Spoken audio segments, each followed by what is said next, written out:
ഇപ്പോൾ സിനിമയോ സോഷ്യൽ മീഡിയയോ മാത്രമല്ല അവൻ ചുറ്റും കാണുന്ന കാഴ്ചകൾ, വീട്ടിലെ സാഹചര്യങ്ങൾ, അല്ലെ സ്കൂളിലോ ക്യാമ്പസിലോ ചെയ്യുമ്പോൾ ഉണ്ടാകുന്ന കാര്യങ്ങൾ, ഇതെല്ലാം അവനെ സ്വാധീനിക്കുന്നുണ്ട്. ചൈൽഡ് ഈഗോ എന്ന് പറയുന്നത് നമ്മൾ കുട്ടിക്കാലം തൊട്ട് കാണുന്ന കാര്യങ്ങൾ നമ്മളെ സ്വാധീനിച്ചിട്ട് അത് നമ്മുടെ പേഴ്സണാലിറ്റിയുടെയും ട്രാൻസാക്ഷൻ്റെയൊക്കെ ഒരു ഭാഗമാകുന്നത്. അത് തെറ്റാണ്. ഇപ്പോഴത്തെ എന്ന് പറയുമ്പോൾ തന്നെ റീസെൻ്റായിട്ട് കുറച്ച് സിമിലർ ടൈപ്പ് അല്ലെങ്കിൽ മൈനർ ആയിട്ടുള്ള ആൾക്കാരെ എൻഗേജ് ചെയ്യുന്ന ക്രൈംസ് ഉണ്ടായിട്ടുണ്ടെന്നുള്ളത് വസ്തുതയാണ്. പക്ഷെ അതിൻ്റെ കാരണം സിനിമയിലെ വയലൻസോ ആണെന്ന് പറയുന്നത് തെറ്റായ ധാരണയാണ്.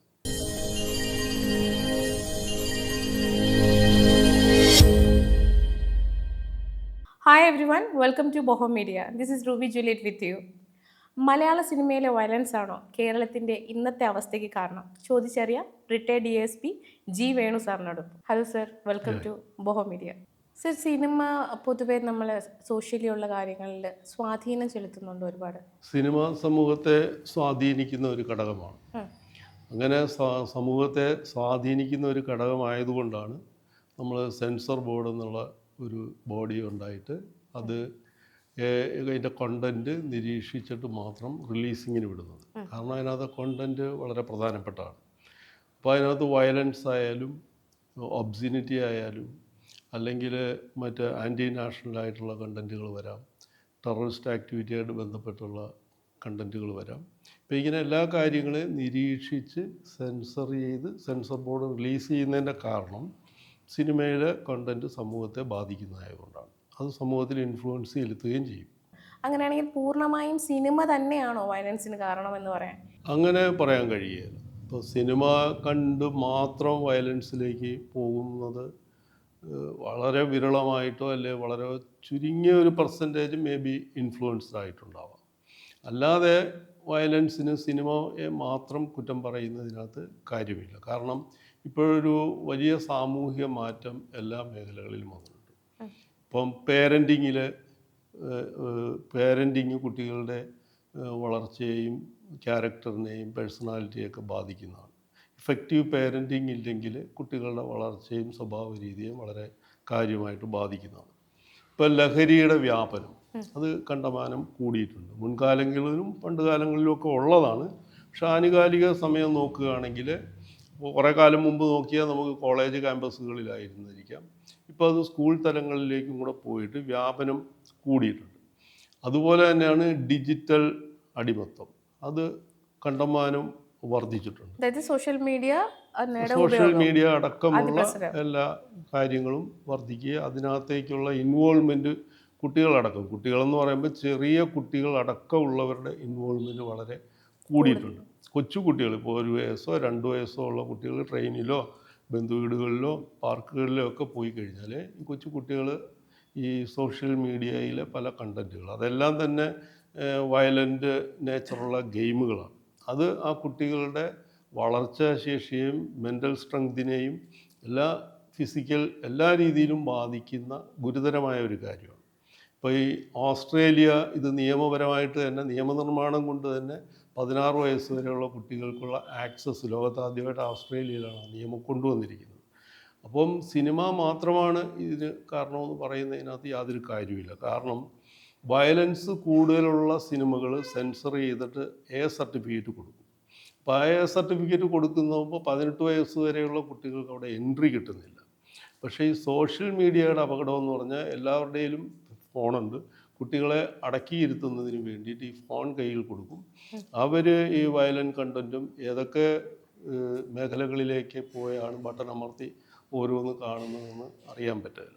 ഇനി വയലൻ്റ് കണ്ടൻറ്റ് അല്ലെങ്കിൽ പോലും ഒരു പർട്ടിക്കുലർ ടൈമിന് കൂടുതലായിട്ട് സോഷ്യൽ മീഡിയ അല്ലെ ഡിജിറ്റൽ മീഡിയയിലുള്ള ഇൻവോൾവ്മെൻറ്റ് മുതിർന്നവർക്കും കുട്ടികൾക്കും എല്ലാവർക്കും മാനസിക പ്രശ്നങ്ങൾ ഉണ്ടാക്കുന്നതാണ്. അതും വളരെ വലിയൊരു ഘടകമാണ്. പിന്നെ ലഹരിയുടെ ഉപയോഗം വളരെ ഒരു വലിയ ഘടകമാണ്. പിന്നെ ലാക്ക് ഓഫ് പേരൻറ്റിങ് അതും വലിയൊരു ഘടകമായിട്ട് മാറിയിട്ടുണ്ട്. ഈ ലാക്ക് ഓഫ് പേരൻറ്റിങ് സാർ പറഞ്ഞല്ലോ. അപ്പം ലാക്ക് ഓഫ് പേരൻറ്റിങ് എന്ന് പറയുമ്പം പേരൻസിൻ്റെ അടുത്ത് ഈ ഒരു കാര്യം പറയുമ്പം കൂടുതലും കേട്ടിട്ടുള്ളത് പറയുന്നത് അവർക്കൊന്നിനും സമയമില്ല. ജോലി തിരക്കാകട്ടെ, സാമ്പത്തിക ബാധ്യതയാവട്ടെ, അല്ലെങ്കിൽ ഫാമിലി ഇഷ്യൂസ് ആവട്ടെ, ഇതിൽ കുഞ്ഞുങ്ങളെ കൂടുതൽ ശ്രദ്ധിക്കാൻ പറ്റുന്നില്ല. അതിൽ പറ്റിപ്പോയി, അതായത് ഈ കൗൺസിലിങ്ങിനൊക്കെ കൊണ്ടുവരുന്ന കുട്ടികളുടെ അടുത്ത് അവരുടെ ഫീഡ്ബാക്ക് പേരൻസിൻ്റെ അടുത്ത് ചോദിക്കുമ്പം കിട്ടുന്ന ഫ്രണ്ട്സ് ഉണ്ട്, എൻ്റെ ഫ്രണ്ട്സ് കൗൺസിലേഴ്സ് ഉണ്ട്, അങ്ങനെ അവർ പറയുന്ന മറുപടിയാണ്. അങ്ങനെ പറയുമ്പോൾ അതിനോട് എന്താണ് സാറിന് പേരൻസിനോട് പറയാനുള്ളത്? അതായത് നമ്മളിപ്പോൾ എല്ലാവരും സോഷ്യൽ മീഡിയ വഴി ഇൻഫർമേഷൻസ് കളക്ട് ചെയ്യുന്നവരാണ്, അല്ലെ ബുക്കുകളിലൂടെയൊക്കെ. അപ്പോൾ ഈ മനഃശാസ്ത്രജ്ഞർ പറയുന്നത്, അല്ലെങ്കിൽ APJ അബ്ദുൽ കലാം പോലെയുള്ളവരുടെ പുസ്തകങ്ങളിലൊക്കെ പറയുന്നത് 10 വയസ്സിനുള്ളിൽ ഒരാളുടെ പേഴ്സണാലിറ്റി ഡെവലപ്ഡ് ആകുമെന്നാണ്. അപ്പോൾ അങ്ങനെ നോക്കുമ്പോൾ ഒരു കുട്ടി പ്രഗ്നൻ്റ് ആവുന്ന അവസരം തുടങ്ങി ആ കുട്ടിയുടെ അമ്മയെ ശുശ്രൂഷിക്കേണ്ടതിന് മാർഗനിർദ്ദേശങ്ങളുണ്ട്. ഈവൻ ഈ അലക്സാണ്ടർ ജേക്കബ് സാറിൻ്റെ ഒരു വീഡിയോയിൽ പിന്നെ വീട്ടിലെ റൂമിൻ്റെ കളറ്, കേൾക്കുന്ന പാട്ടുകൾ, ആ അമ്മയുടെ മാനസികാവസ്ഥകൾ, ഇതെല്ലാം അവസ്ഥയിലുള്ള ഒരു കുട്ടിയുടെ ക്യാരക്ടറിനെയൊക്കെ ബാധിക്കുമെന്ന് പറയുന്നു. അത് കഴിഞ്ഞ് ആ കുട്ടി വളർന്ന് മുന്നോട്ട് വരുമ്പോൾ ഈ 10 വയസ്സിനുള്ളിൽ പഠിക്കുന്ന സ്കൂൾ, പ്രീ പ്രൈമറി ലെവലിൽ പഠിക്കുന്ന സ്കൂളുകൾ, വീട്ടിലെ അന്തരീക്ഷം, വീട്ടിലെ സംസാരങ്ങൾ, സമൂഹത്തിൽ ഇറങ്ങിത്തിരിക്കുമ്പോഴുള്ള കാര്യങ്ങളെല്ലാം അവൻ അബ്സോർബ് ചെയ്യുകയും അതവൻ്റെ ക്യാരക്ടറിൻ്റെ അല്ലെങ്കിൽ പേഴ്സണാലിറ്റിയുടെ ഭാഗമാകുകയും ചെയ്യും. ഇപ്പോൾ നമ്മളേതെങ്കിലും സൈക്കോളജിസ്റ്റിനോട് തർക്കിച്ചു കഴിഞ്ഞാൽ അവർ പറയും, ഇപ്പോൾ 1-2 വയസ്സുള്ള കുട്ടി, മലയാളികൾക്കുണ്ടാകുന്ന കുട്ടി വീട്ടിൽ മലയാളമാണ് പറയുന്നതെങ്കിൽ അവനത് കേട്ടിട്ടാണ് ആ ഭാഷ പഠിക്കുന്നത്. ഇപ്പോൾ മലയാളികൾ വിദേശത്ത് അമേരിക്കയിലോ മറ്റേതെങ്കിലും വിദേശ രാജ്യത്തോ അവിടെ ഇംഗ്ലീഷാണ് വീട്ടിൽ സംസാരിക്കുന്നതെങ്കിൽ ആ കുട്ടി അത് അബ്സോർബ് ചെയ്തിട്ട് ഇംഗ്ലീഷാണ്. അത് അത്രയ്ക്ക് ക്യാച്ചിങ് പവറാണ് കുട്ടികളുടെ ബ്രെയിൻ. അപ്പോൾ അവനെല്ലാം കണ്ടും കേട്ടും നടക്കുന്നതായാലും നീന്തുന്നതായാലും ഇരിക്കുന്നതായാലും എല്ലാം പേരൻസിനെയോ മറ്റുള്ളവരെ ഒബ്സർവ് ചെയ്തിട്ടാണ് ചെയ്യുന്നത്. അപ്പോൾ ആ ലെവലിലുള്ള പേരൻറ്റിങ് ഇമ്പോർട്ടൻ്റ്. ഇപ്പോൾ വിദേശ രാജ്യങ്ങളിൽ എടുത്തു കഴിഞ്ഞാൽ KG ക്ലാസ് തൊട്ടിട്ട് ഹൈജിനിറ്റി ആയാലും ഈ മുതിർന്നവരെ ബഹുമാനിക്കുന്ന കാര്യങ്ങളാണേലും പേഴ്സണാലിറ്റിയിൽ വേണ്ടുന്ന മര്യാദകളും ആചാരങ്ങളും എല്ലാം പഠിപ്പിച്ചു തുടങ്ങുന്ന ആ ക്ലാസ്സുകൾ തൊട്ടേ തുടങ്ങും. പണ്ട് കാലത്തൊക്കെ നമ്മുടെ വീടുകളിൽ ഇതൊക്കെ സംഭവിക്കുമായിരുന്നു. കൂട്ടുകുടുംബ സമ്പ്രദായമാവുമ്പോൾ പലരും ഗൈഡ് ചെയ്യാനും ഒക്കെ ഉണ്ടാവും. പിന്നെ വീടുകളിലെ രീതികളും അതൊക്കെയായിരുന്നു. അപ്പോൾ ഇന്ന് ഈ പേരൻസ് പറയും പോലെ ഞാനുമൊക്കെ അതിനകത്ത് വിക്റ്റിമാണ്. വളരെ ടഫായിട്ടുള്ളൊരു ജോബ് സിറ്റുവേഷനിൽ നിന്ന് ഒന്നാകുമ്പോൾ നമുക്ക് ഫാമിലിയിൽ സ്പെൻഡ് ചെയ്യാൻ വളരെ ടൈം കുറവാണെന്നുള്ളൊരു പരമാർത്ഥമാണ്. പക്ഷേ നമ്മളൊരു ഫാമിലി എന്നുള്ള കൺസെപ്റ്റിൽ നമ്മളുടെ ഫ്യൂച്ചർ പോലും ഡിസൈഡ് ചെയ്യുന്ന കുട്ടികളാണ്. അപ്പോൾ കുട്ടികൾ എന്താവണം എന്ന് നമ്മൾ ആഗ്രഹിക്കുന്നു, ആ രീതിയിൽ മാതൃകാപരമായിട്ട് നമ്മൾ വീട്ടിൽ ബിഹേവ് ചെയ്യണം. പിന്നെ കൊച്ചു കുട്ടികളാകുമ്പോൾ തൊട്ട് തന്നെ ഒരു അരമണിക്കൂറെങ്കിലും മിനിമം, എത്ര കൂടിയാലും കുഴപ്പമില്ല, കാര്യങ്ങൾ ചോദിച്ചറിയാനും ഇൻട്രാക്ഷനും ഒക്കെ അതിന് നല്ല ഫ്രീഡം കൊടുത്ത് സംസാരിപ്പിക്കണം. അപ്പോൾ പുറമേ നടക്കുന്ന അവൻ അനുഭവിക്കുന്ന, സ്കൂളിൽ അനുഭവിക്കുന്ന, ചുറ്റുപാടിൽ നിന്ന് എന്തെങ്കിലും അനുഭവിക്കുന്ന എല്ലാ കാര്യങ്ങളും അവൻ വന്ന് പറയും. പറയുമ്പോൾ നമ്മളൊരു കാലത്ത് പോലീസിലെ ഉദ്യോഗസ്ഥർ സ്കൂളുകളിലും മറ്റും പോയിട്ട് ഗുഡ് ടച്ച് ബാഡ് ടച്ച് പഠിപ്പിക്കുന്ന ഒരു കാലമുണ്ട്. അപ്പം അതേപോലെ നല്ലതെന്ത് ചീത്തയെന്ത് എന്നുള്ള ഒരു തിരിച്ചറിവ് ഇങ്ങനെയുള്ള സംസാരങ്ങളിൽ നിന്ന് പേരൻസിൻ്റെ നിന്ന് കിട്ടിക്കഴിഞ്ഞാൽ അത് അവൻ്റെ പേഴ്സണാലിറ്റിയിൽ അടിഞ്ഞുകൂടി കിടക്കും. അപ്പോൾ ഇങ്ങനെയുള്ള വയലൻസ് മൂവി കാണുമ്പോൾ അവന് അരോചകമേ തോന്നത്തുള്ളൂ, ഇമിറ്റേറ്റ് ചെയ്യാനായിട്ട് തോന്നുകയില്ല. അത് നല്ലതാണോ ചീത്തയാണോ എന്ന് ഐഡൻറ്റിഫൈ ചെയ്യാൻ പറ്റും. അതുപോലെ സമൂഹത്തിൽ കാണുന്ന ഏത് കാര്യങ്ങളിൽ നിന്നും അകന്ന് നിൽക്കേണ്ടതിൽ നിന്ന് അകന്ന് നിൽക്കാനും അഡോപ്റ്റ് ചെയ്യേണ്ടത് അഡോപ്റ്റ് ചെയ്യാനുള്ള പ്രാപ്തി ഈ ചെറിയ പ്രായത്തിൽ കൊടുക്കണം. ഇന്നിപ്പോൾ ഇപ്പോൾ കറൻ്റ്ലി നടക്കുന്ന സിറ്റുവേഷനിൽ ഏറ്റവും കൂടുതൽ വന്നേക്കുന്ന സ്റ്റേറ്റ്മെൻറ്റാണ് എൻ്റെ ഈ ക്വസ്റ്റ്യന് പ്രചോദനമായത്. അപ്പോൾ അതുകൊണ്ടാണ് ഞാൻ സാറിൻ്റെ എടുത്ത് ഞാൻ ചോദിക്കുന്നത്. കാരണം കൂടുതലും സിനിമയാണ് ഇതിനെല്ലാത്തിനും കാരണം എന്നുള്ള ഒരു സ്റ്റേറ്റ്മെൻറ്റ് വരുന്നുണ്ട്. അത് തെറ്റാണ്. ഇപ്പോഴത്തെ എന്ന് പറയുമ്പോൾ തന്നെ റീസെൻ്റായിട്ട് കുറച്ച് സിമിലർ ടൈപ്പ് അല്ലെങ്കിൽ മൈനർ ആയിട്ടുള്ള ആൾക്കാർ എൻഗേജ് ചെയ്യുന്ന ക്രൈംസ് ഉണ്ടായിട്ടുണ്ടെന്നുള്ളത് വസ്തുതയാണ്. പക്ഷെ അതിൻ്റെ കാരണം സിനിമയിലെ വയലൻസോ ആണെന്ന് പറയുന്നത് തെറ്റായ ധാരണയാണ്. കാരണം ഒരാളുടെ പേഴ്സണാലിറ്റിയെ ബാധിക്കുന്നത് അല്ലെങ്കിൽ ക്യാരക്ടറിനെ ബാധിക്കുന്നതിന് പല ഘടകങ്ങളുണ്ട്. ഒന്നാമത്തത് പേരൻറ്റിങ്, 2 ഇന്നത്തെ ഉള്ള ലഹരിയുടെ അതിവ്യാപനം, പിന്നെ സോഷ്യൽ മീഡിയയുടെ അല്ലെങ്കിൽ ഡിജിറ്റൽ വിപ്ലവത്തിൻ്റേതായ ഇമ്പാക്റ്റ്. ഇങ്ങനെ വേരിയസ് ഘടകങ്ങളാണ് ഒരാളുടെ ക്യാരക്ടർ അല്ലെങ്കിൽ പേഴ്സണാലിറ്റിയെ സ്വാധീനിക്കുന്നത്. അപ്പം അതെല്ലാം കൂടെ ചേർന്നിട്ടുള്ള ഒരു ആഘാതമാണ് ഇപ്പോഴത്തെ പുതിയ ജനറേഷനായിട്ടുള്ള കുട്ടികളിൽ കാണപ്പെടുന്നതെന്ന് വേണം നിരീക്ഷിക്കാൻ. ഇപ്പം സിനിമകളുടെ കാര്യം പറയുമ്പോൾ ഇതര ഭാഷ ചിത്രങ്ങളൊക്കെ നമുക്ക് ഒരുപാട് അവൈലബിൾ ആണ്. ഇപ്പം OTT പ്ലാറ്റ്ഫോമുകളിലാണെങ്കിലും യൂട്യൂബിലൊക്കെ ആണെങ്കിലും ഇപ്പം മറ്റുള്ള രാജ്യങ്ങളിലേക്ക് സിനിമകൾ വയലൻസ് അധികമായിട്ടുള്ള സിനിമകൾ വരുന്നുണ്ട്, കുട്ടികളത് കാണുന്നുമുണ്ട്. അപ്പം അതും ഇതിനൊരു ബാധകമല്ലേ? തീർച്ചയായിട്ടും അത് സിനിമ മാത്രമല്ല. ഇപ്പം നമ്മൾ ട്രെയിനിൽ സഞ്ചരിക്കുമ്പോഴായാലും, അല്ലെങ്കിൽ ഏതെങ്കിലും ബന്ധുവീടുകളിൽ പോകുമ്പോഴോ, അല്ലെങ്കിൽ ഒരു സോഷ്യൽ ഗ്യാതറിങ്ങുള്ള സ്ഥലങ്ങളിലൊക്കെ പോയാൽ കൊച്ചു കുട്ടികളടക്കം ഫോണിൽ വിവിധ സോഷ്യൽ മീഡിയയിൽ കയറിയിട്ട്, അല്ലെങ്കിൽ ഡിജിറ്റൽ മാധ്യമങ്ങളിൽ കയറിയിട്ട് പല വിഷ്വൽസ് കാണുന്ന കാര്യങ്ങൾ നമ്മൾ കാണുന്നു. അത് ഭയങ്കരമായിട്ടുള്ള മാനസികാരോഗ്യത്തെ ബാധിക്കുന്ന കാര്യമാണ്. കാരണം ഈ കുട്ടികൾ ക്ലിക്ക് ചെയ്ത് എന്തൊക്കെയാണ് കാണുന്നതെന്നോ, അല്ലെങ്കിൽ ഈവൻ ഗെയിമുകളാണെങ്കിൽ തന്നെ വയലൻസ് കണ്ടൻ്റ് ഉള്ളതാണ്. ഈ വയലൻസ് കണ്ടൻ്റ് ഉള്ള ഗെയിമുകളൊക്കെ കാണുമ്പോൾ അവർ ആൻസൈറ്റിയും മറ്റ് ഡിപ്രഷനും അല്ലെങ്കിൽ മാനസിക ബുദ്ധിമുട്ടുകളും ഒക്കെ ഉണ്ടായിട്ടാണ് ഈ കുട്ടികൾ വളർന്നു വരുന്നതെന്നുള്ളതാണ് ഒരു പ്രത്യേകത. ഇപ്പം ഓസ്ട്രേലിയ ഇത് നിയമനിർമ്മാണത്തിലൂടെ 16 വയസ്സ് വരെയുള്ളവരുടെ സോഷ്യൽ മീഡിയ ആക്സസ്, അല്ലെങ്കിൽ എക്സ്, ടിക്ടോക്ക് പോലെയുള്ള ഈ social media platform account open ചെയ്യുന്നത് പോലും നിയമനിർമ്മാണത്തിലൂടെ തടയപ്പെടുന്നതെന്ന് പറയുന്നത് ഈ സോഷ്യൽ മീഡിയയുടെ അമിതമായ ഉപയോഗം അത് കുട്ടികളിലെ പേഴ്സണാലിറ്റിയെയും മെൻ്റൽ സ്റ്റെബിലിറ്റിയെയും ഫിസിക്കൽ എബിലിറ്റിയെയും സോഷ്യലൈസിങ്ങിനെ എല്ലാം ബാധിക്കുന്നു എന്ന് കണ്ടിട്ടാണ്.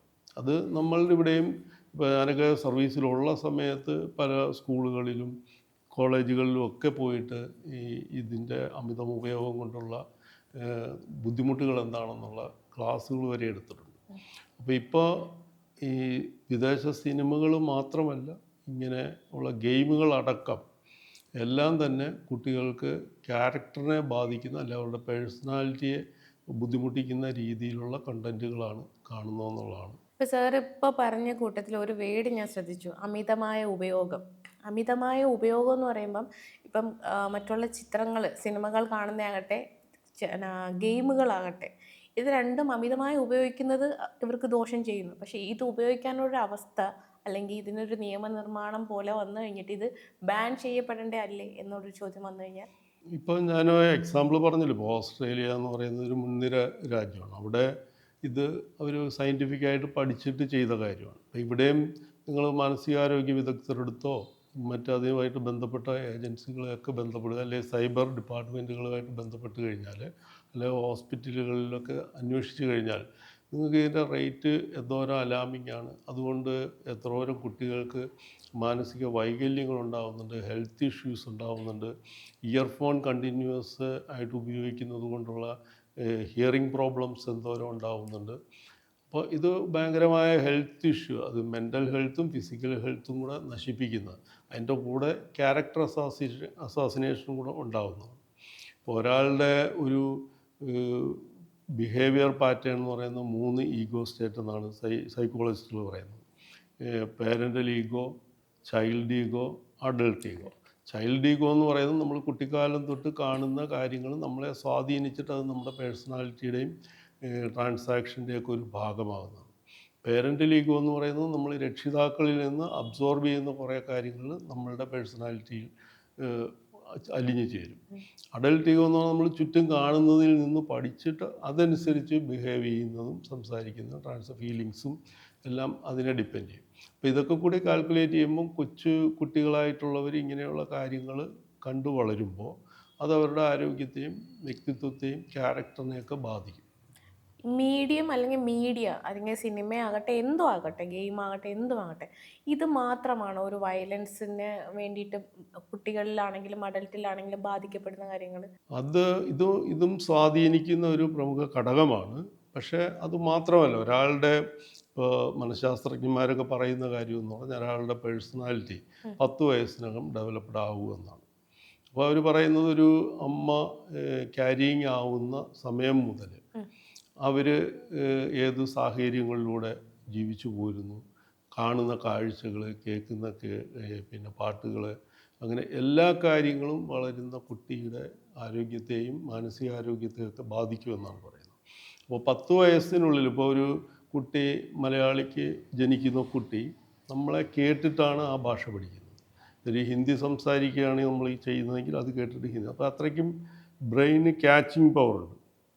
അപ്പോൾ ഈ 10 വയസ്സിനുള്ളിൽ അവൻ ചുറ്റും കാണുകയും കേൾക്കുകയും ചെയ്യുന്ന കാര്യങ്ങൾ അവൻ്റെ പേഴ്സണാലിറ്റിയെയും സ്വഭാവത്തിനെയും സ്വാധീനിക്കുന്നുണ്ട്. ഇപ്പം വീടായാലും പിന്നെ പ്രൈമറി സ്കൂളുകളായാലും ഒരു കുട്ടി അല്ലെങ്കിൽ അവൻ ആ പ്രായത്തിൽ ഇടപെടുന്ന സോഷ്യലൈസ് ചെയ്യുന്ന മേഖലകളും എല്ലാം അവൻ്റെ വ്യക്തിത്വത്തെയും ക്യാരക്ടറിനെയൊക്കെ ബാധിക്കും. അപ്പോൾ സിനിമയോ സോഷ്യൽ മീഡിയയോ മാത്രമല്ല, അവൻ ചുറ്റും കാണുന്ന കാഴ്ചകൾ, വീട്ടിലെ സാഹചര്യങ്ങൾ, അല്ലെങ്കിൽ സ്കൂളിലോ ക്യാമ്പസിലോ ചെയ്യുമ്പോൾ ഉണ്ടാകുന്ന കാര്യങ്ങൾ, ഇതെല്ലാം അവനെ സ്വാധീനിക്കുന്ന ഘടകങ്ങളാണ്. സാർ സർവീസിൽ ഇരിക്കണ സമയത്ത് ഇങ്ങനെ എന്തെങ്കിലും കേസസ്, ഇപ്പം കുട്ടികളുടെ ഈ അമിതമായ ഉപയോഗം കാരണമുള്ള ക്രൈമുകൾ, മീൻസ് ഗെയിമുകൾ, സിനിമകൾ, ഇത് കണക്ക് കണ്ട് എന്തെങ്കിലും അങ്ങനെ എന്തെങ്കിലും കേസസ് വന്ന എക്സ്പീരിയൻസ് എന്തെങ്കിലും? നിരവധി കേസുകൾ ഉണ്ടായിട്ടുണ്ട്. എന്ന് വെച്ചാൽ നമ്മളിപ്പം മേജർ ക്രൈംസ് ഒക്കെ ഉണ്ടാകും, പ്രത്യേകിച്ച് ചെറുപ്പക്കാരൊക്കെ ഇൻവോൾവ് ആവുന്ന കേസുകൾ വരുമ്പോൾ കേസിൻ്റെ തെളിവെടുപ്പ് കഴിയുമ്പോൾ അക്കാഡമിക് ഇൻട്രസ്റ്റിന് ഇവനെങ്ങനെ ക്രിമിനലായി എന്നുള്ള ഒരു പഠനത്തിന് വേണ്ടിയിട്ട് ഇവൻ്റെ ചെറുപ്പം തൊട്ടുള്ള കാര്യങ്ങൾ നമ്മൾ ചോദിച്ചറിയാൻ ശ്രമിക്കാറുണ്ട്. അങ്ങനെ ശ്രമിക്കുമ്പോൾ ഏതെങ്കിലും ഒരു പോയിന്റിലെത്തുമ്പോൾ ചിലപ്പോൾ രക്ഷിതാക്കളുടെ അമിതമായ പീഡനം, അല്ലെങ്കിൽ ബ്രോക്കൺ ഫാമിലി എന്നുള്ള വിഷയങ്ങൾ, അല്ലെങ്കിൽ അച്ഛൻ്റെയോ അമ്മയുടെ അമിതമായിട്ടുള്ള ലഹരി ഉപയോഗം, ആൽക്കഹോളിക്കാവുന്ന പ്രശ്നങ്ങൾ, അല്ലെങ്കിൽ ഈ സ്കൂളിലോ കോളേജിലോ ഏതെങ്കിലും അധ്യാപിക പിന്നെ പല ചില എമിനൻ്റ് പേഴ്സണാലിറ്റീസിൻ്റെ തന്നെ വിദ്യാഭ്യാസമൊക്കെ ചില അധ്യാപകർ കാരണം മുടങ്ങി എന്നൊക്കെ നമ്മൾ പലപ്പോഴും വായിക്കുകയും കേൾക്കുകയും ചെയ്യുന്നു. ഇപ്പോൾ ഇങ്ങനെയുള്ള പല സാഹചര്യങ്ങൾ കൊണ്ട് ക്രൈമിലേക്ക് വന്ന ആൾക്കാരുണ്ട്. ഞാൻ കോട്ടയത്തുള്ളപ്പോൾ തന്നെ ഒരു അബ്കാരി കേസിലേക്ക് ഒരു യുവാവിനെ അറസ്റ്റ് ചെയ്യുകയുണ്ടായി. അപ്പോൾ അറസ്റ്റ് ചെയ്ത് കഴിഞ്ഞ് ഇതേപോലെ ക്വാളിഫിക്കേഷൻ വരികയും MSc വരെ പഠിച്ച ഒരു ചെറുപ്പക്കാരനാണ്. അപ്പം വൈകിട്ട് ഇതേപോലെ നമ്മൾ ചോദ്യം ചെയ്യുമ്പോൾ ഞാൻ ഇത്ര വരെ പഠിച്ചു. ഇപ്പോൾ ആ കാലത്തൊക്കെ എന്ന് പറയുമ്പം ജോലിക്ക് വളരെ ഇന്നിപ്പോൾ ഒത്തിരി ഓപ്പർച്യൂണിറ്റീസ് ഉള്ളൊരു കാലമാണ്. ചെറുപ്പക്കാർക്ക് ടെൻഷൻ അടിക്കേണ്ട കാര്യം ഇല്ലാത്തൊരു സാഹചര്യമാണ്. അപ്പോൾ അന്ന് ഇവൻ MSc വരെ പഠിച്ചു കഴിയുമ്പം അവൻ നോക്കുമ്പോൾ ഒന്നും പഠിക്കാത്തവർ മദ്യം കടത്തിയും ഒക്കെ ഭയങ്കര പൈസ ഉണ്ടാക്കി പോഷ് കാറുകളിലുമൊക്കെ ജീവിക്കുന്നു. ഞാൻ ഇത്രയും പഠിച്ചിട്ട് എനിക്കൊന്നും ഇല്ല എന്ന് കണ്ട് ഇതിലേക്ക് ഇറങ്ങിത്തിരിച്ച സാഹചര്യമുണ്ട്. ഇപ്പോൾ എറണാകുളം സിറ്റിയിലേക്ക് വരുമ്പോൾ ഇതേ സാഹചര്യത്തിൽ ഗാങ്ങുകളിൽ പെടുന്ന ചെറുപ്പക്കാരെ കണ്ടിട്ടുണ്ട്. ഒന്ന് ഈ ഗാങ്ങുകളോടുള്ള വർഷിപ്പ് കൊണ്ട് ഹീറോയിസം കണ്ടിട്ടുള്ളത്, അല്ലാതെ തന്നെ ഈ പറഞ്ഞ കമ്പാരിസൺ, ഇപ്പോൾ ഈവൻ എഡ്യൂക്കേഷണൽ ബാക്ക്ഗ്രൗണ്ട് ഗുഡായിട്ടുള്ളവർ പോലും ഇപ്പോൾ വെഹിക്കിൾ റിക്കവറി അങ്ങനെയൊക്കെയുള്ള പല ആക്ടിവിറ്റീസിലൊക്കെ ഇടപെട്ടിട്ട് അമിതമായ ക്യാഷ് കൈകാര്യം ചെയ്യുകയും ഇത്രയും വിദ്യാഭ്യാസമായിട്ടും പ്രോപ്പറായിട്ടുള്ളൊരു ജോബോ മറ്റോ കാര്യം കിട്ടാതെ വരുമ്പോൾ കമ്പയർ ചെയ്തിട്ട് ഇറങ്ങിത്തിരിക്കുന്നവരുണ്ട്. ഇപ്പോൾ ഇതിൻ്റെയൊക്കെ കാരണമെന്ന് പറയുന്നത് ചെറുപ്രായത്തിൽ, ഇപ്പം ഈ പറയുന്ന 10 വയസ്സിനകത്തൊക്കെ നമ്മളിപ്പം ഈ പഴയ ഒരു പഴഞ്ചൊല്ലുണ്ടല്ലോ, അടയ്ക്കയാണെങ്കിൽ മടിയിൽ വയ്ക്കാം, അടയ്ക്കാൻ മരമാണെങ്കിൽ പറ്റില്ല എന്ന് പറയുന്നതിൻ്റെ ഒരു ബേസ് എന്ന് പറയുന്നത് ഈ 10 വയസ്സിനുള്ളിൽ നമ്മളിപ്പോൾ LKGയിലോ UKGയിലോ അല്ലെ ചെറിയ ക്ലാസ്സുകളിലൊക്കെ മോറൽ സ്റ്റോറീസ് ഒക്കെ പഠിപ്പിക്കുന്നതിൻ്റെ ബേസ് എന്ന് പറയുന്നത് ഈ ഏജിലാണ് അവനെ ഷേപ്പ് ചെയ്തെടുക്കാൻ പറ്റുന്നത്. അപ്പോൾ ഈ ഏജിലെ ഷേപ്പിങ്ങിൻ്റെ കുഴപ്പമാണ്. അമിതമായ ലക്ഷറിയിലേക്ക് അട്രാക്ഷൻ ആവാൻ പാടില്ല. എന്ന് വെച്ചാൽ അതിലേക്ക് പോകുമ്പോഴാണ് ഇങ്ങനെയുള്ള ചിന്തകളിലേക്ക് പോകുന്നത്. അപ്പോൾ ചെറുപ്രായത്തിൽ തന്നെ നല്ലത് ഏത് ചീത്ത ഏത് എന്നുള്ളൊരു വകതിരിവ്. ഇപ്പോൾ പോലീസ് ഉദ്യോഗസ്ഥർ തന്നെ ഒരു പീരീഡിൽ സ്കൂളുകൾ തോറും കടി നടന്നിട്ട് ഗുഡ് ടച്ച് ബാഡ് ടച്ച് കുട്ടികളെ പഠിപ്പിക്കുന്നൊരവസ്ഥ ഉണ്ടായിരുന്നു. അപ്പോൾ അതേപോലെ പേരൻസ് നല്ലതും ചീത്തയും പറഞ്ഞ് മനസ്സിലാക്കി കൊടുത്തു കഴിഞ്ഞാൽ ഒരു സിനിമയിൽ എന്ത് കണ്ടാലും അവനെ ഇൻഫ്ലുവൻസ് ചെയ്യില്ല. അവനത് മോശമാണെങ്കിൽ മോശമായിട്ട് തന്നെ തോന്നും, അല്ലെങ്കിൽ തിയേറ്ററിൽ നിന്ന് ഇറങ്ങിപ്പോകാനുള്ള ടെൻഡൻസി കാണിക്കും. അപ്പോൾ ആ ഒരു വകതിരിവ് ഉണ്ടാക്കി കൊടുക്കുക എന്നുള്ളതാണ് ചെറുപ്രായത്തിൽ തന്നെ. സിനിമയിൽ സെൻസറിങ് ബോർഡ് എന്ന് പറയുന്ന ഒരു ഘടകമുണ്ടല്ലോ. അപ്പോൾ ഈ സെൻസറിങ് ബോർഡിൽ ഇപ്പം ഈ വരുന്ന സിനിമകളിൽ ഒരുപാട് ഈ വയലൻസ് കണ്ടൻറ്റുകളാണെങ്കിലും ലഹരി ഉപയോഗത്തിൻ്റെ ആണെങ്കിലും അമിതമായ വിഷ്വൽസ് വരുമ്പം അത് സെൻസർ അമിതമായി സപ്പോർട്ട് ചെയ്യുന്നെന്ന് തോന്നുന്നുണ്ടോ? അങ്ങനെ തോന്നില്ല. ഇപ്പോൾ വയലൻസിൻ്റെ കാര്യത്തിലോ അല്ലെ ഒബ്സിനിറ്റിയുടെ കാര്യത്തിലോ മറ്റ് കണ്ടൻറ്റുകൾ, നെഗറ്റീവ് കണ്ടൻറ്റുകളുടെ കാര്യത്തിലൊക്കെ അവർ നിരീക്ഷിച്ചിട്ടാണ് സർട്ടിഫിക്കേഷൻ കൊടുക്കുന്നത്. പക്ഷേ ഈ ലഹരി ഉപയോഗത്തിൻ്റെ കാര്യത്തിൽ അങ്ങനെ ഒരു സർട്ടിഫിക്കേഷൻ വരുന്നില്ല. കാരണം ഇപ്പോൾ ഈ മദ്യത്തിൻ്റെ പരസ്യം പാടില്ല എന്നുണ്ട്, അതുപോലെ സിഗരറ്റിൻ്റെ ഒന്നും പരസ്യം പാടില്ല എന്നുണ്ട്. അപ്പം മദ്യത്തിൻ്റെ പരസ്യം പാടില്ല എന്ന് വന്നപ്പം മദ്യ ബ്രാൻഡുകൾ എന്ത് ചെയ്തു, ആ പേരിൽ സോഡ ഇറക്കിയിട്ട് അതിൻ്റെ പരസ്യം കൊടുക്കുന്നൊരു കാലഘട്ടം ഉണ്ടായിരുന്നു. ഇപ്പോൾ സിനിമകളിൽ ഈ ലഹരി പാർട്ടികൾ അല്ലെ ലഹരിയുടെ ഉപയോഗം, മദ്യത്തിൻ്റെ ഉപയോഗമൊക്കെ അമിതമായിട്ടുള്ള സീനുകൾ കണ്ടമാനം കൂടുന്നു ചിന്തിക്കേണ്ടി വരും. കാരണം താഴെ പിന്നെ പുകവലി ആരോഗ്യത്തിന് ഹാനികരം അല്ലെ മദ്യം വിഷമാണെന്നൊക്കെ എഴുതി കാണിക്കുമെങ്കിലും നമുക്കൊക്കെ ഇത് തിയേറ്ററിൽ കയറുമ്പോൾ അരോചകമായിട്ട് തോന്നും. അതിനകത്തൊരു കുഴപ്പമെന്ന് പറഞ്ഞാൽ നമ്മളിപ്പോൾ ഒരു ഫാമിലി മൂവി സർട്ടിഫിക്കേഷൻ ഇല്ലാത്തതുകൊണ്ട് നമ്മൾ ഫാമിലി ആയിട്ടായിരിക്കും ആ മൂവിക്ക് കയറുന്നത്. അപ്പോൾ നമ്മുടെ കുട്ടികളും അവിടെ തിയേറ്ററിൽ തന്നെ യങ്സ്റ്റേഴ്സും പല പ്രായക്കാരുണ്ടാവും. അവരിത് കാണുമ്പോൾ ഇങ്ങനെയൊക്കെയാണ് സെലിബ്രേറ്റ് ചെയ്യേണ്ടത് എന്നുള്ള ഒരു തെറ്റായ ധാരണ കുട്ടികളിൽ ഉണ്ടാകാൻ സാധ്യത കൂടുതലാണ്. ലൈഫ് ഇതൊക്കെയാണ് ഇങ്ങനെയൊക്കെയാണ് പാർട്ടി ജീവിതം സെലിബ്രേറ്റ് ചെയ്യേണ്ടതെന്നൊക്കെ ഉള്ളൊരു തെറ്റായ ധാരണ വരും. അപ്പോൾ അതുകൊണ്ട് തന്നെ ഇത്തരം സീനുകൾ ഈ എഴുതി കാണിക്കുന്നതിന് പുറമെ ലഘൂകരിക്കുന്നത് സെൻസർ ബോർഡ് ചെയ്യേണ്ടത് ഇപ്പോഴത്തെ ചുറ്റുപാടിൽ അത്യാവശ്യം. കാരണം ഇപ്പോഴത്തെ ഈ വയലൻസ് സിറ്റുവേഷൻ സിനിമ കൊണ്ട് മാത്രമൊന്നുമല്ല, ഈ പറഞ്ഞ കണക്ക് ലഹരിയുടെ ഒരു ഭാഗം വളരെ വലുതായിട്ടുണ്ട്. എന്തുകൊണ്ടാണ് ഇപ്പം ലഹരിയുടെ കാര്യം പറഞ്ഞുകൊണ്ട് ഇപ്പം നമ്മുടെ സംസ്ഥാനത്ത് ഇപ്പം ലഹരിയുടെ ഉപയോഗം കൂടുന്നുണ്ട്, അമിതമായ ക്രൈമുകളും നടക്കുന്നു എന്നാണ് പൊതുവേ സോഷ്യൽ മീഡിയ അടക്കമുള്ള വാർത്താമാധ്യമങ്ങൾ പറയുന്നത്. അപ്പം ഈ ലഹരിയുടെ ഉപയോഗം കുറയ്ക്കണമെങ്കിൽ ആ ലഹരി വരുന്നത് തടയുക എന്നുള്ള നിയമം കൊണ്ടുവരേണ്ടത്, അതിശക്തമായ നിയമം കൊണ്ടുവരണ്ടേ സർ? ശക്തമായ നിയമമുണ്ട്, പോലീസ് ശക്തമായിട്ട് ഇടപെടുന്നുമുണ്ട്. നമ്മൾ മാധ്യമങ്ങൾ ഡേറ്റാസ് ശ്രദ്ധിച്ചു കഴിഞ്ഞാൽ ധാരാളം കേസുകൾ പിടിക്കുകയും ജയിലിൽ വിടുകയൊക്കെ ചെയ്യുന്നുണ്ട്. ഈ ലഹരിയുടെ കാര്യം വളരെ ഗുരുതരമായിട്ട് ചിന്തിക്കേണ്ട ഒരു കാര്യമാണ്. കാരണം നമ്മൾ 18-ാം നൂറ്റാണ്ടിൽ ഓപ്പിയം വാറിലേക്ക് പോകേണ്ടി വരും. അപ്പോൾ അതേപോലെ ഇപ്പോൾ ഇന്ത്യയുടെ പോപ്പുലേഷനിൽ ഒരു 65% 35 വയസ്സിന് താഴെയുള്ള യങ്സ്റ്റേഴ്സാണെന്നാണ് കണക്ക്. അപ്പം ഈ യുദ്ധം എന്ന് പറയുന്ന പല രീതിയിലുണ്ട്. എക്കണോമിക് വാറുണ്ട്, ടെററിസ്റ്റ് വാറുകൾ വരും. ഇപ്പോൾ ഇന്ത്യ ഒരു എക്കണോമിക്കലി ഗ്രോവിങ് കൺട്രിയാണ്. ഇന്ത്യയുടെ മെയിൻ സോഴ്സ് എന്ന് പറയുന്നത് ഹ്യൂമൻ റിസോഴ്സാണ്. അപ്പോൾ പണ്ട് ഇംഗ്ലണ്ട് ചൈനയിലേക്ക് ഓപ്പിയം കടത്തിവിട്ടാണ് അത് വാറായിട്ട് മാറുന്നത്. അതേപോലെ ശത്രു രാജ്യങ്ങളോ അല്ലെങ്കിൽ നമ്മുടെ പുരോഗതി ഇഷ്ടപ്പെടാത്ത രാജ്യങ്ങൾ, ഇതൊരു ഇൻ്റർനാഷണൽ അഫെയറാണ്, ഇങ്ങോട്ടേക്ക് അമിതമായിട്ട് മയക്കുമരുന്ന് കടത്തിവിടുന്നു എന്ന് മാത്രമല്ല മറ്റ് നിത്യോപയോഗ സാധനങ്ങൾ മാർക്കറ്റ് ചെയ്യുന്നതിലും കൂടുതലായ വ്യാപ്തിയിൽ ഇത് മാർക്കറ്റ് ചെയ്ത് എത്തിക്കുന്നു. ഇപ്പോൾ കുറേ കാലം മുമ്പ് കോളേജ് തലം വരെ ആണെങ്കിൽ ഇപ്പോഴത്തെ ഏറ്റവും അപകടകരമായ അവസ്ഥയെന്ന് പറയുന്നത് സ്കൂൾ തലത്തിലേക്കും ഇത് എത്തി എന്നുള്ളതാണ് ഇതിൻ്റെ അപകടം. ഇപ്പം ലഹരിയുടെ വ്യാപനം ഇത്ര രൂക്ഷമായിരിക്കും, അതൊരു അന്താരാഷ്ട്ര മാനം ഉള്ളതും കൊണ്ട് മാത്രമല്ല നമ്മളുടെ സ്കൂൾ തലം തൊട്ടേ ഇത് ഇത്രയും ബുദ്ധിമുട്ടിക്കുന്ന രീതിയിൽ നമ്മുടെ തലമുറയെ തന്നെ നശിപ്പിച്ച് രാഷ്ട്രം നശിക്കുന്ന ഒരവസ്ഥയിലേക്ക് എത്തിയ ഈ ഘട്ടത്തിൽ തീർച്ചയായിട്ടും NDPS ആക്ട് അമെൻഡ് ചെയ്യേണ്ടത് അത്യാവശ്യമാണ്. സേനയിൽ നിന്ന് പല പ്രാവശ്യം ഇതിന് റിക്വസ്റ്റുകൾ പോയിട്ടുള്ള ഒരു കാര്യം തന്നെയാണ്. അതുപോലെ തന്നെയാണ് ജുവനൈൽ ജസ്റ്റിസ് ആക്ട്. അതിനും ഇപ്പോൾ ഈ കുട്ടികളിങ്ങനെ കണ്ടമാനം ഇതിലേക്ക് എൻഗേജ്ഡ് ആവുകയും കുട്ടികളെ പല മോശമായ കാര്യങ്ങൾക്ക് ദുരുപയോഗം ചെയ്യും. ഈ ജുവനൈൽ ജസ്റ്റിസ് ആക്ടിൻ്റെ പരിമിതി മനസ്സിലാക്കിയിട്ട് പല കാര്യങ്ങൾക്കും അവരെ മുതിർന്നവർ മിസ്യൂസ് ചെയ്യുന്നുണ്ടെന്നുള്ളതും കണക്കുകളുണ്ട്. അബ്യൂസ് അല്ല, പല അത് ഞാൻ എടുത്ത് ഓരോരോ കാര്യങ്ങൾ പറയാത്തത് അറിയാത്തവരത് വീണ്ടും ഉപയോഗിക്കാൻ വേണ്ടിയില്ല. പല ഒഫൻസുകൾക്കും പലതരം ഒഫൻസുകൾക്ക് കുട്ടികളെ ഉപയോഗിക്കുന്ന ഒരു ക്രിമിനൽ ഗ്യാങ്ങുകളായാലും ഇതുപോലെ ഡ്രഗ് മാഫിയൊക്കെ ആണെങ്കിലും കുട്ടികളെ ഈ നിയമത്തിൻ്റെ ഈ ഒരു ഏരിയ ഉപയോഗിച്ചിട്ട്, വീക്കെൻഡ് ഏരിയ ഉപയോഗിച്ചിട്ട് അതിനായിട്ട് ഉപയോഗിക്കുന്ന ഒരു സാഹചര്യമുണ്ട് ഇപ്പോൾ. അപ്പോൾ അതുകൊണ്ട് തന്നെ കുട്ടികൾ ഇത്തരം ക്രിമിനാലിറ്റിയിലേക്ക് എൻഗേജ്ഡ് ആവാതിരിക്കാനും അവരെ ഇത്തരം കാര്യങ്ങൾക്ക് ഉപയോഗിക്കാതിരിക്കാനും അതിന് അമെൻമെൻറ്റ് അത്യാവശ്യം. അത്യാവശ്യമാണ്. സാർ പറഞ്ഞല്ലോ ഈ അടുത്തിടെ ഇപ്പം ക്രൈമുകൾ റേറ്റ് കൂടി വരുന്നു എന്ന് പറഞ്ഞു.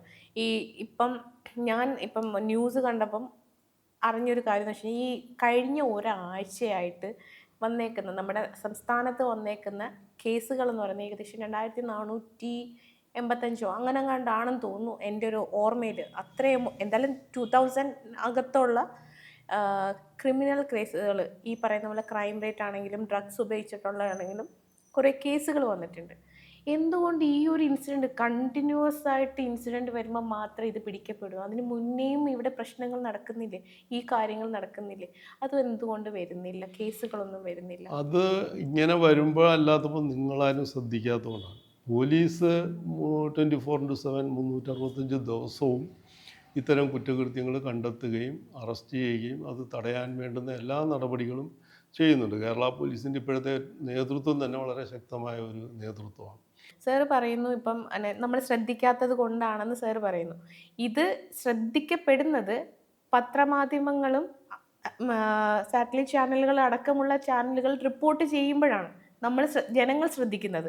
ഇപ്പോൾ പോലീസ് കേസുകൾ ചെയ്യുന്നു, കേസുകൾ ക്ലിയർ ചെയ്യുന്നു, അത് നിങ്ങളുടെ ഓൺ ഡ്യൂട്ടിയും കാര്യങ്ങളും ഒക്കെയാണ്. പക്ഷെ നമ്മളെങ്ങനെ അറിയുന്നത്? പത്രമാധ്യമങ്ങളിലൂടെ. പത്രമാധ്യമങ്ങളിലൂടെ അറിയണ്ടേ ഇതൊക്കെ? നിങ്ങൾ ചെയ്യുന്ന കാര്യങ്ങൾ അറിയുമ്പോഴല്ലേ നമുക്കറിയാൻ പറ്റുള്ളൂ. പത്രമാധ്യമങ്ങൾ റിപ്പോർട്ട് ചെയ്യാറുണ്ട്. ഇപ്പോൾ ഇതിങ്ങനെ അലാമിംഗ് ആയിട്ട് ചോദിച്ച കണക്ക് കണ്ടിന്യൂസ് ആയിട്ട് കുറച്ച് കേസ് വരുമ്പോഴാണ് പബ്ലിക് അതിലേക്കൊരു അറ്റൻഷൻ പോകുന്നു എന്ന് വിചാരിക്കേണ്ടി വരും. അതല്ലാത്ത സമയത്തും ഒറ്റപ്പെട്ട സംഭവങ്ങൾ ഉണ്ടാകുമ്പോഴും അത് മാധ്യമങ്ങൾ റിപ്പോർട്ട് ചെയ്യുന്നുണ്ട്. പോലീസിൻ്റെ ഡിറ്റക്ഷനും പ്രിവെൻഷൻ എടുക്കുന്ന നടപടികളുമൊക്കെ മാധ്യമങ്ങൾ റിപ്പോർട്ട് ചെയ്തു പോകുന്ന കാര്യമാണ്. പബ്ലിക് അത് ചിലർ ആ ക്രിമിനൽ ഏരിയയിലുള്ള ന്യൂസുകൾ ശ്രദ്ധിക്കാത്തതുണ്ടാവും.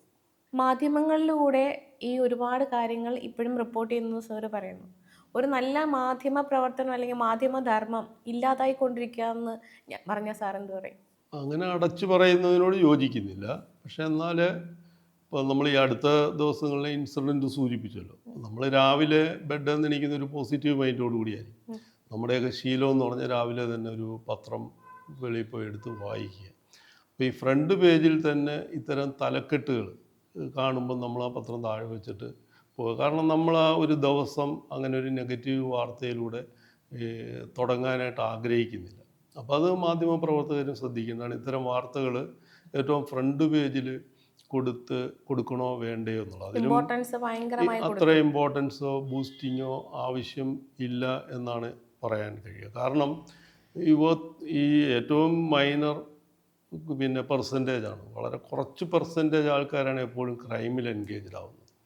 അപ്പോൾ അതൊരു യുവതയോ അല്ലെങ്കിൽ ഒരു ജനറേഷനെ പുതിയ തലമുറയെ മൊത്തം അങ്ങനെയാണെന്ന് ഫീലുണ്ടാക്കുന്ന രീതിയിലും വാർത്ത കൊടുക്കാൻ പാടില്ല. കാര്യം വളരെ തുച്ഛമായ ശതമാനം അല്ലെ വിരലിലെണ്ണാവുന്ന ആൾക്കാർ മാത്രമാണ് ഇത്തരം കുറ്റകൃത്യങ്ങളിലേക്കോ ഒക്കെ ഇൻവോൾവ് ആവുന്നത്. അപ്പോൾ ഫ്രണ്ട് പേജിലൊക്കെ ഇത്രയും ഇത് കൊടുക്കുമ്പോൾ അത് നമ്മൾക്കത് വായിക്കാൻ താല്പര്യം ഉണ്ടാവില്ല. ഒരു ദിവസം നമ്മൾ നെഗറ്റീവായിട്ട് സ്റ്റാർട്ട് ചെയ്യാനായിട്ട് ഈ സിനിമ കാണുന്ന പോലെ തന്നെ മറ്റത് വിഷ്വലാണെങ്കിൽ ഇത് വായിക്കാനും ഫോട്ടോ സഹിതമുള്ള കാര്യങ്ങൾ വീട്ടിലെ സ്ത്രീകളും കുട്ടികളുമൊക്കെ ഫ്രണ്ട് പേജിൽ തന്നെ എന്നുള്ളത് ഒരു ബുദ്ധിമുട്ടായ കാര്യമാണ്. അതിന് മറ്റൊരു വശവും കൂടിയുണ്ട്.